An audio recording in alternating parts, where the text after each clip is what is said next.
Hello everyone, it's Bruce here with a video on lists, or sometimes known as arrays. Okay, not arrays as in a pay raise, but as in the word arrays and lists. Okay, so let's go with a function here called main. That's our main function. Hopefully I won't make so many typos. I'm going to call our main function. And in our array, I'm going to create, in our function, I'm going to create a list called months. And square brackets for lists. And I'm going to create January, February,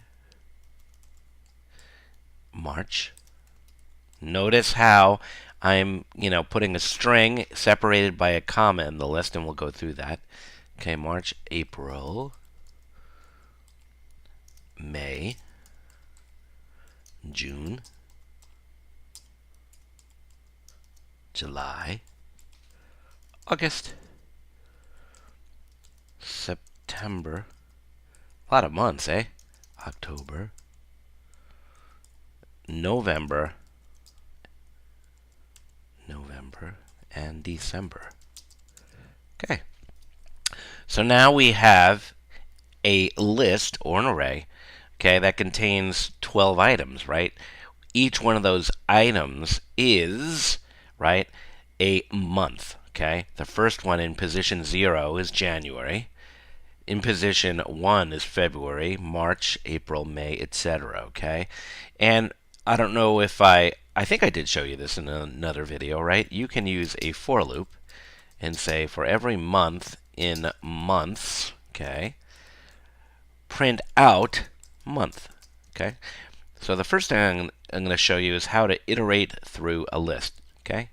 Actually, we did a string, right? So I didn't show you how to iterate through a list, but I showed you that you could iterate through a string one character at a time. Well, guess what? Lists are also iterable. You can, right, go through using a loop and grab each one of these items in the list. And these are known as elements, okay? Elements, element, element. And this is January's element 0, element 1, element 2, etc. Sometimes they're referred to as index positions, right? This is an index, January is in index position 0. February in index, I spelled it wrong, right? February. Thank you for telling me there. Okay, student XYZ. No, only kidding. Okay, so watch this. If I save this, okay, if I save this, and I'll just call it months, and I'll run it, watch what happens. It prints out each of the elements, right, from the list, right? So how about that, right? So it printed out January, February, March, April, etc. I'll show you down here.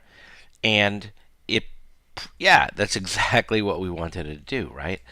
So another way to think about this stuff, right, I'm just going to comment out the loop for now, okay, is if I told you print out the first month of the year, what would it be? It would be print, okay, and then months is the variable, and January, right, happens to be the first month, which is in position 0, okay, and there we go. If I run this now, it's going to print out January, okay, watch.